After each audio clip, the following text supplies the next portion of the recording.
For centuries, philosophers, poets, and prophets have wrestled with the enigmatic question of humanity's most fundamental drive. We chase power, relentlessly pursue wealth, and yearn for recognition, believing these external validations will finally quench an inherent thirst. But what if the most profound hunger of your soul isn't for external dominion or fleeting fame, but something far more primal, more ancient, and infinitely more terrifying in its vulnerability?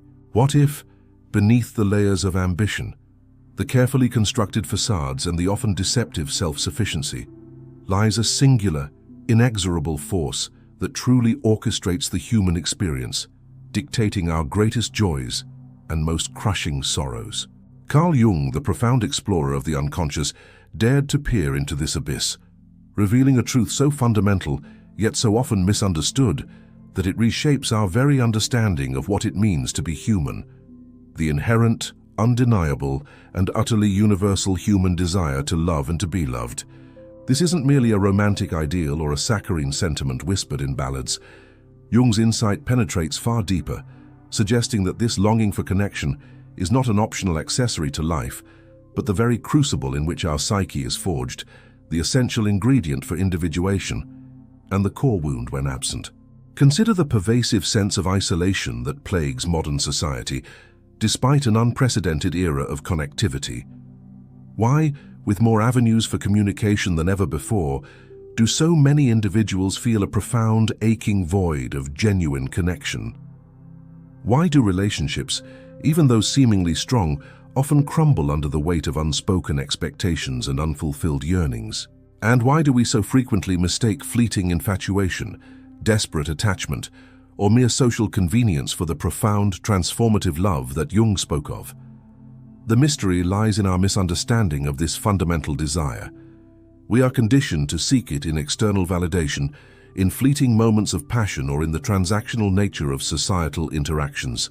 Yet Jung revealed that this deep-seated craving for love, for true belonging, is an archetypal imperative, echoing from the collective unconscious. It's not just about finding the one or accumulating friends. It's about the intricate dance between our inner world and the external reality, about the integration of our shadow, the unfolding of our persona, and ultimately, the realization of the self. In the pursuit of this primal desire, we often encounter paradoxes that leave us bewildered. We crave intimacy, yet fear vulnerability. We yearn for unconditional acceptance, yet erect towering walls of self-protection. We seek to be seen and understood, yet hide the very parts of ourselves that demand compassion. This profound internal conflict is not a flaw in character, but a manifestation of our often unconscious resistance to the very forces that promise wholeness. Throughout this exploration, we will confront several pivotal questions that unlock Jung's profound wisdom. What did Carl Jung truly mean by love in this most fundamental, archetypal sense, and how does it transcend our conventional, often superficial understanding of attraction or affection? How does the pervasive absence or distortion of this primal desire manifest in psychological suffering, leading to neurosis, existential despair, and a pervasive sense of meaninglessness in modern life? And most importantly, how can consciously acknowledging and integrating this profound human yearning for love and belonging become the guiding compass for our journey towards psychological wholeness, genuine connection, and the ultimate realization of our authentic self? The answers, as Jung unveiled them, are not simple, yet they offer a transformative roadmap to understanding not just our relationships, but the very architecture of our soul. This isn't merely a psychological theory, it's an invitation to rediscover the deepest impulse of your being and to finally understand why, above all else, to love and be loved remains the most fundamental human desire. We often speak of love as a personal experience, a unique bond between individuals, shaped by circumstance and choice. But what if this yearning, this profound ache for connection, is not merely a product of our personal histories, but a primordial current flowing through the very bedrock of our psyche, an archetypal drive embedded in the collective unconscious? Carl Jung dared to suggest precisely that. He posited that the desire to love and be loved is not simply a biological imperative for reproduction or a social construct for community, but a fundamental psychic necessity, as essential to our wholeness as breath is to our bodies. Imagine for a moment the vast shimmering expanse of the collective unconscious, that ancestral repository of human experience, myth, and symbol. Within this immense psychic ocean reside the archetypes, universal patterns of thought and behavior that shape our human drama. Among them is the lover archetype, a dynamic, potent force that compels us towards union, intimacy, and passionate connection. This isn't merely about romantic love. It encompasses the longing for deep affiliation with family, friends, community, and even the divine. The lover archetype manifests not just in our personal relationships, but in the epic narratives we construct, the art we create, and the spiritual quests we undertake. It's the driving force behind countless myths of separation and reunion, of heroes venturing into the unknown for a beloved, of gods and goddesses intertwined in cosmic dances of creation and destruction. The why behind this primal current is deeply rooted in our evolutionary history. Yes, but more profoundly, in our psychic evolution. Jung understood that human beings are fundamentally incomplete without connection. Isolation, in Jungian terms, is not merely a social state but a psychic wound, a disconnection from the very source of life and meaning.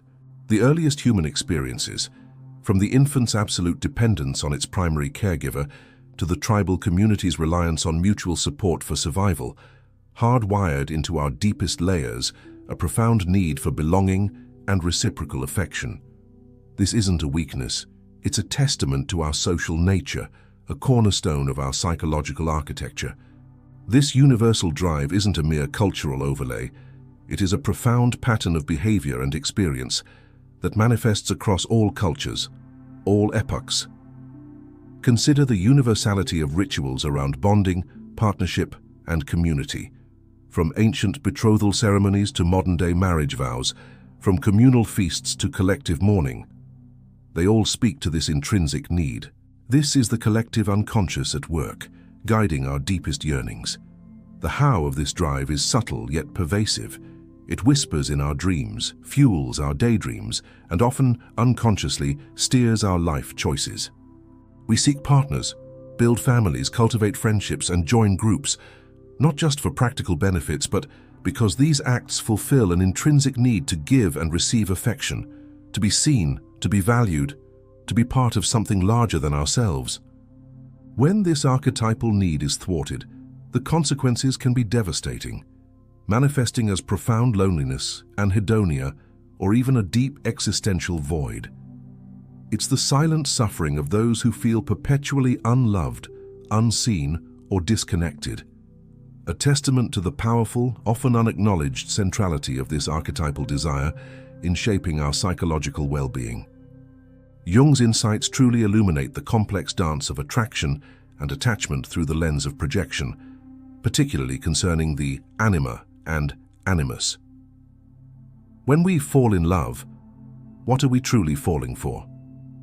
Often, Jung would argue, it's not the individual as they are in their entirety, but rather a potent projection of an unconscious internal image, our contrasexual soul image. For a man, this is his animusa, the feminine principle within him, often represented by figures like the mother, the lover, or the goddess. For a woman, it is her animus, the masculine principle within, manifesting as the father, the hero, or the wise old man. The why of this projection is fascinatingly profound. We carry within us an idealized image of the opposite sex, often formed from early childhood experiences, cultural narratives, and most importantly, the collective unconscious itself. This image, residing in the shadow of our conscious ego, represents what is missing or undeveloped in our own psyche. When we encounter someone in the external world who, for a myriad of often superficial reasons, a glance, a tone of voice, a particular mannerism, triggers this internal image, a powerful chemical and psychological reaction occurs. We don't just see them, we project our anima or animus onto them. They become the vessel for our own unconscious longing for wholeness, the missing piece of our psychic puzzle. This is the intoxicating, often overwhelming initial phase of infatuation, the feeling of completeness we experience. The other person seems to embody all the qualities we unconsciously crave, all the attributes that could make us whole. It's an illusion, yes, but a necessary one, a sacred deception that pulls us into the profound crucible of relationship. The how of this process is often dramatic and intensely personal. Consider the countless stories of love at first sight, where individuals feel an inexplicable, almost fated connection. This is often the anima-animus projection in full force. The beloved is not just a person but a symbol, a living embodiment of an internal ideal. They appear to possess an almost magical quality, reflecting back to us our own unacknowledged potentials and desires. Jung observed that a man might project his nurturing, sensual, or intuitive anima onto a woman, seeing in her the qualities he lacks or has suppressed in himself. Similarly, a woman might project her assertive, logical, or adventurous animus onto a man, perceiving him as the embodiment of strength and direction. However, the inherent paradox of projection is its inevitable disillusionment. As the relationship deepens and the real person behind the projection slowly emerges, the initial intoxicating glow begins to fade. The beloved, it turns out, is a complex, flawed human being, not the flawless vessel of our unconscious desires. This is where many relationships falter. The disappointment can be immense because we are not simply disappointed with the other person. We are disappointed that our own unconscious ideal has been shattered. The why of this disillusionment is crucial. It forces us to confront our own internal landscape. The initial projection, while magical, prevents true intimacy because we are not relating to the actual person. We are relating to our own inner image. The consequence of failing to integrate our animus is significant. If we perpetually seek external partners to fulfill this internal need, we become dependent, demanding, and unable to form mature, authentic connections. We bounce from one infatuation to another, always chasing the elusive feeling of wholeness that can only be found within. Conversely, by consciously recognizing these projections, understanding their source, and working to integrate the qualities of our anima or animus into our own personality, we move towards self-completion.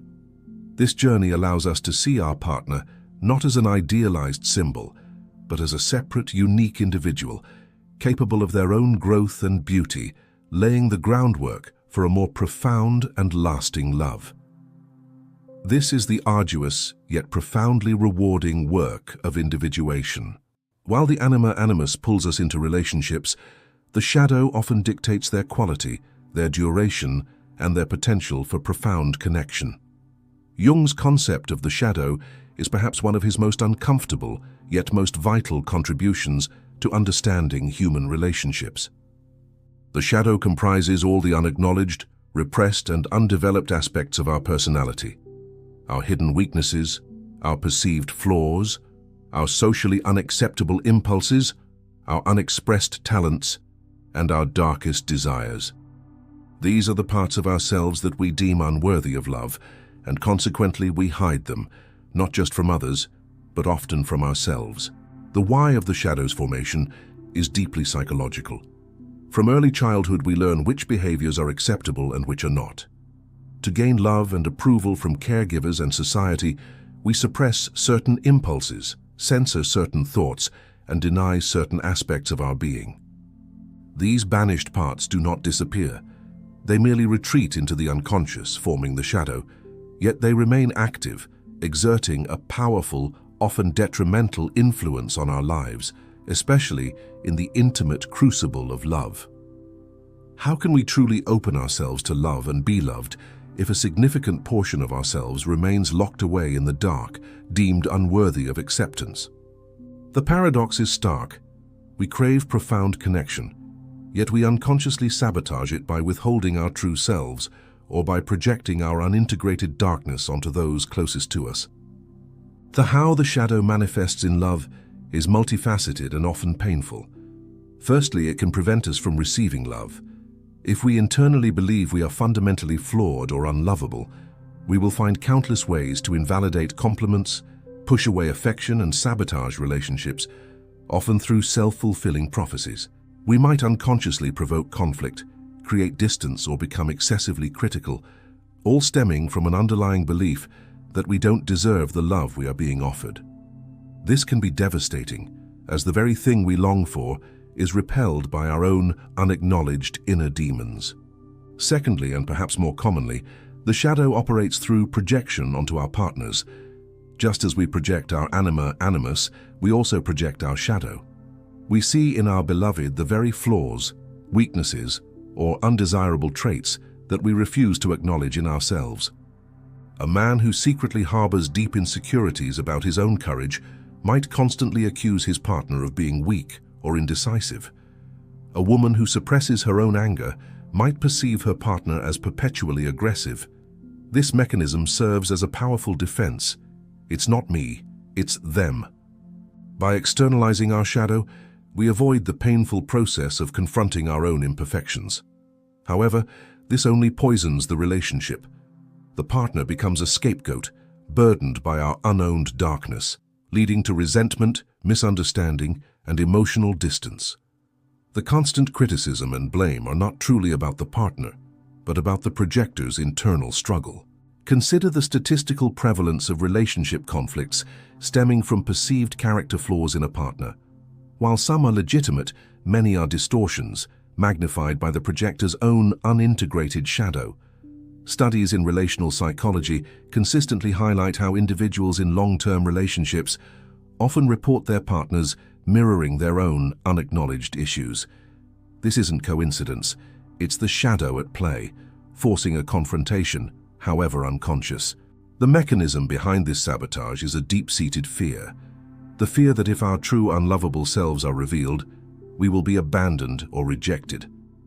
This fear, often rooted in early experiences of conditional love, compels us to keep our shadow tightly guarded. But true intimacy requires vulnerability, the courage to reveal our whole self, including our perceived imperfections.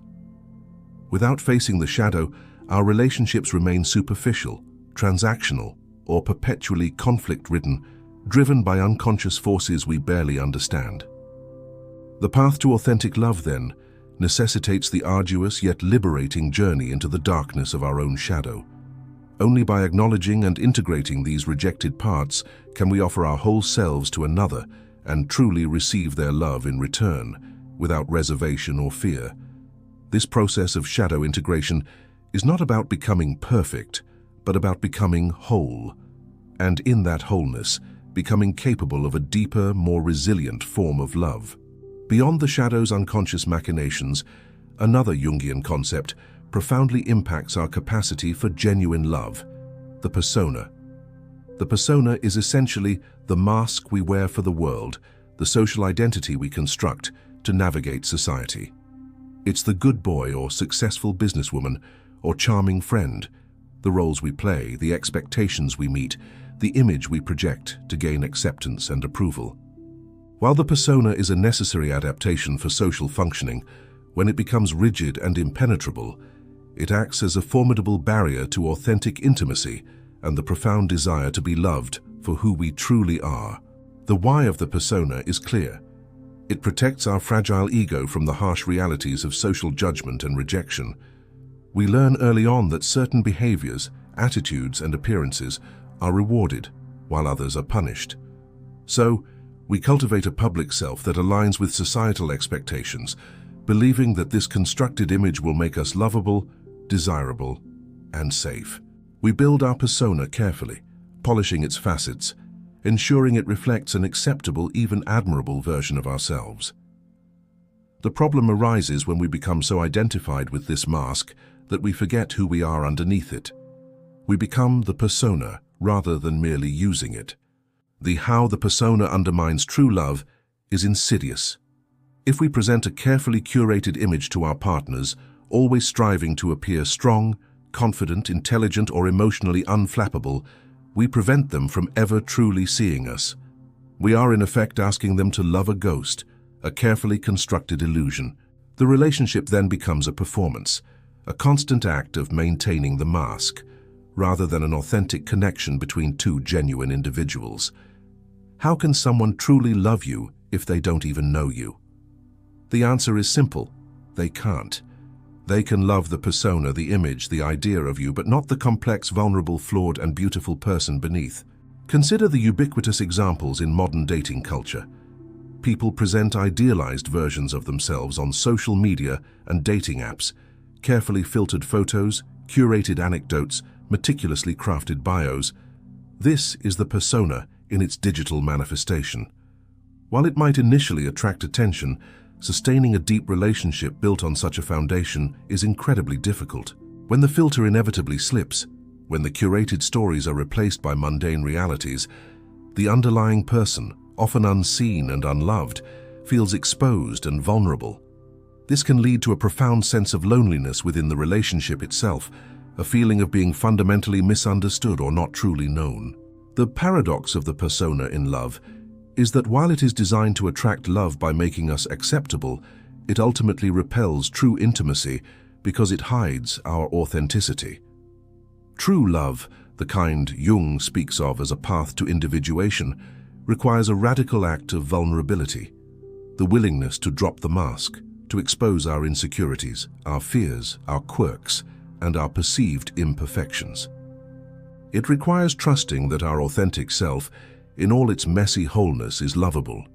A partner cannot truly cherish our unique essence if we only present them with a polished facade. The consequence of a rigidly held persona is a superficial relationship, marked by a constant exhausting effort to maintain an image and a heartbreaking inability to experience the profound sense of being truly seen and accepted for who we are. It is only when we dare to be vulnerable, to shed the persona, that we open ourselves to the deepest and most transformative aspects of love. Jung's ultimate goal for human development was individuation, the lifelong psychological process of differentiating oneself from the collective unconscious and consciously integrating all aspects of the psyche, the conscious and unconscious, the persona, shadow, anima, animus, into a unique and harmonious whole centered around the self. How does this profound journey relate to the desire to love and be loved? Fundamentally, individuation is the prerequisite for mature, authentic, and truly fulfilling love, both for oneself and for another. The why is elegantly simple, yet profoundly challenging. You cannot truly love another if you do not know, accept, and love yourself. A person who has not embarked on the journey of individuation is often driven by unconscious complexes, projections, and a desperate need for external validation.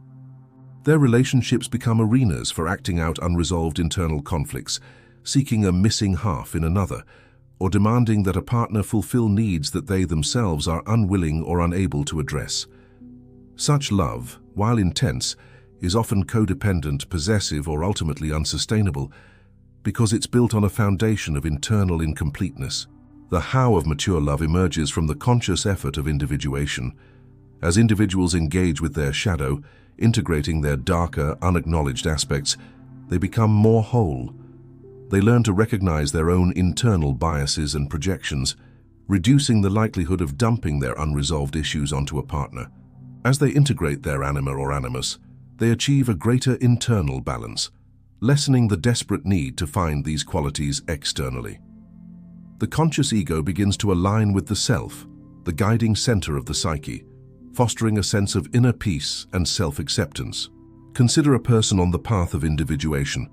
They understand that love is not about finding someone to complete them, but about finding someone with whom they can share their already existing completeness.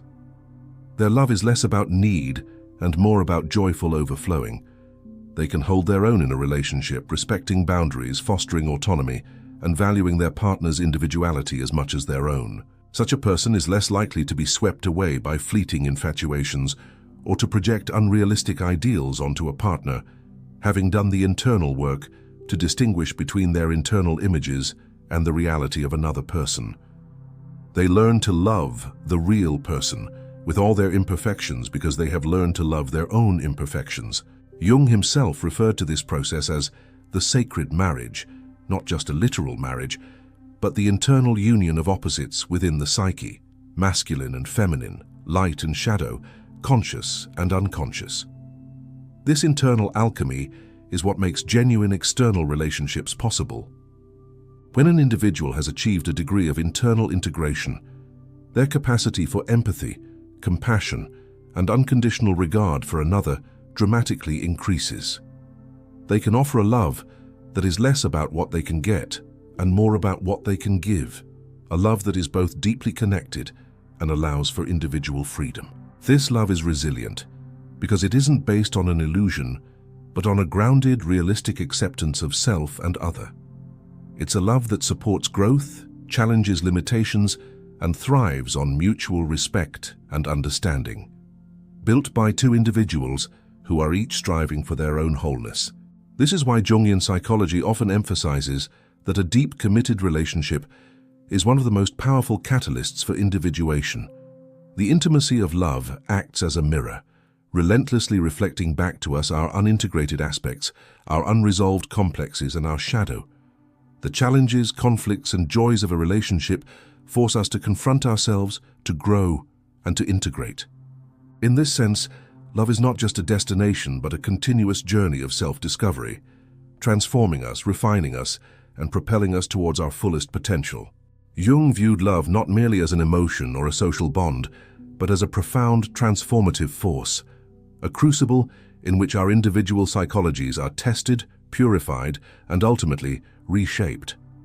This relational alchemy is driven by the intrinsic desire to love and be loved, and it is through the challenges and joys of intimate connection that we are pushed towards greater self-awareness and individuation. The why is rooted in the very nature of human interaction. Relationships are inherently mirrors. When we engage deeply with another person, especially a partner, they reflect back to us aspects of ourselves that we might otherwise never perceive. This mirroring can be both delightful and deeply uncomfortable.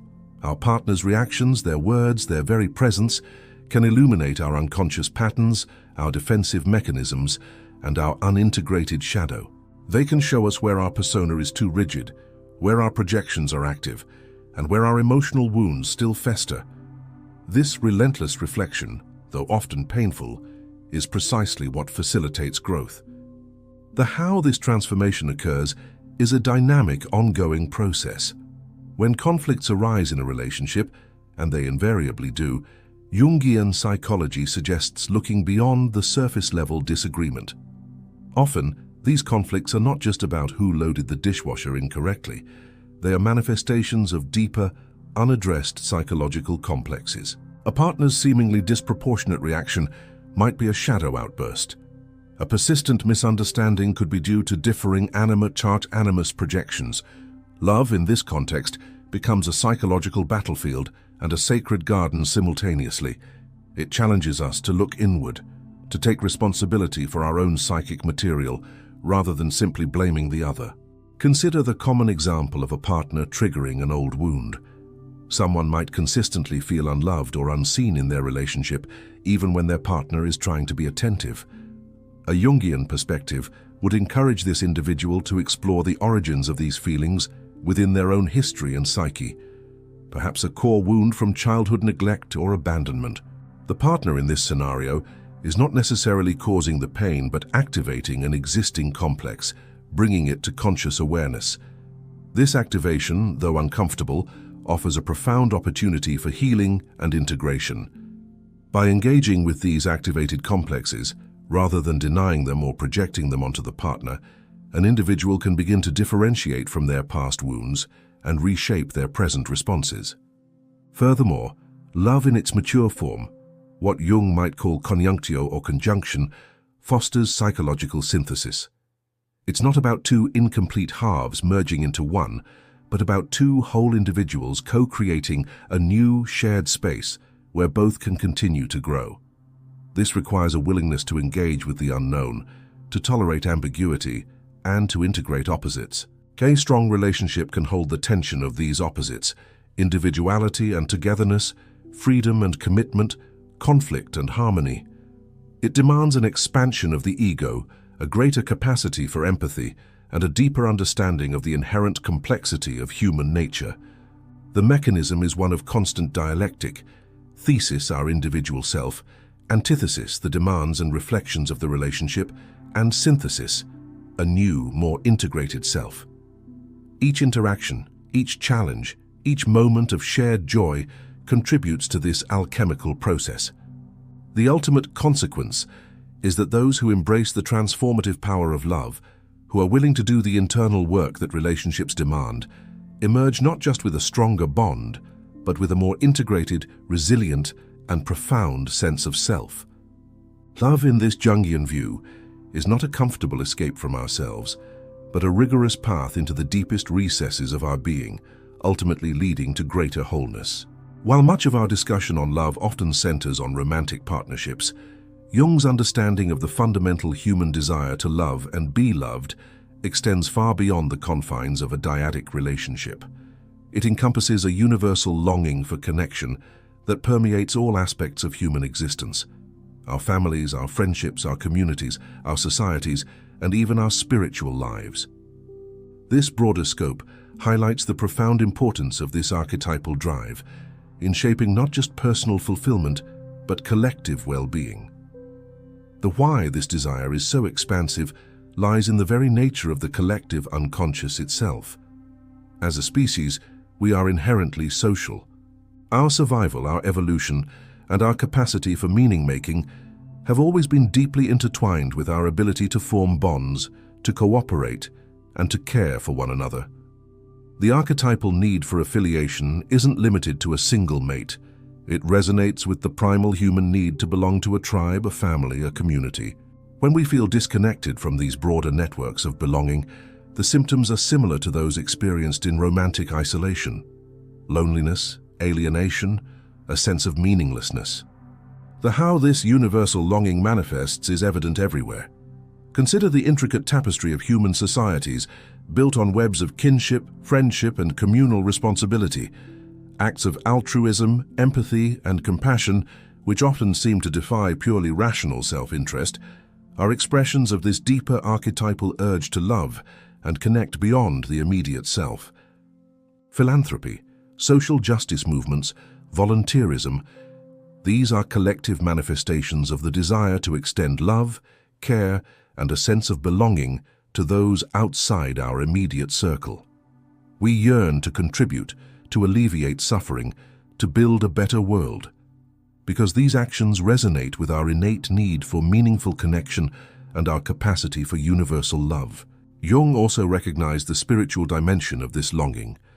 The desire for a connection to something greater than oneself, often expressed as a search for the divine or for ultimate meaning, can be understood as an extension of the desire to love and be loved. This spiritual longing is a profound form of seeking union, a desire to be connected to the source of all existence.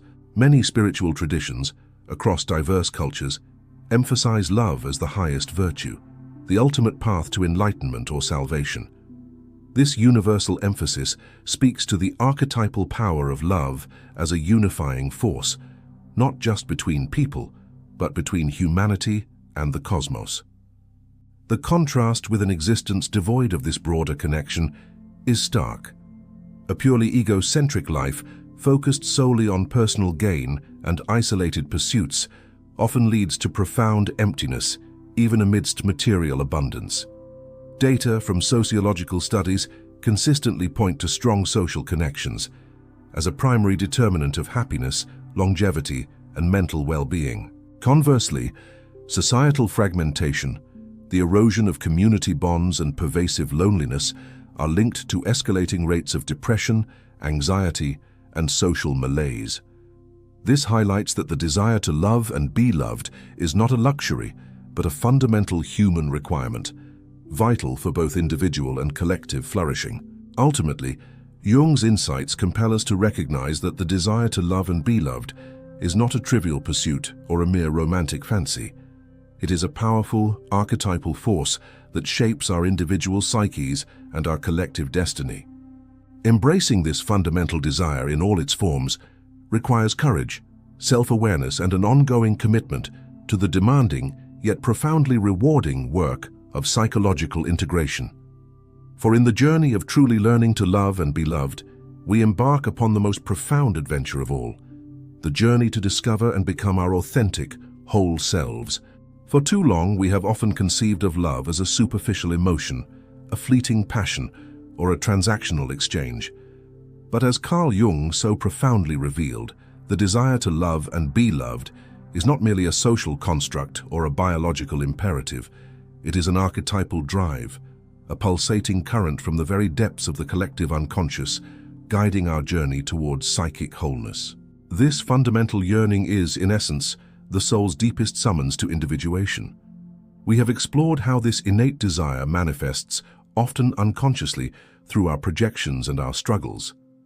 The very struggles we face in our relationships, the idealization, the disillusionment, the conflict, the longing for an elusive, perfect other, are not simply failures of connection, but rather profound invitations from the psyche itself. They are opportunities to withdraw our projections, to encounter the unintegrated fragments of our own shadow within the perceived flaws of another, and to consciously integrate the archetypal images of anima and animus that animate our search for union.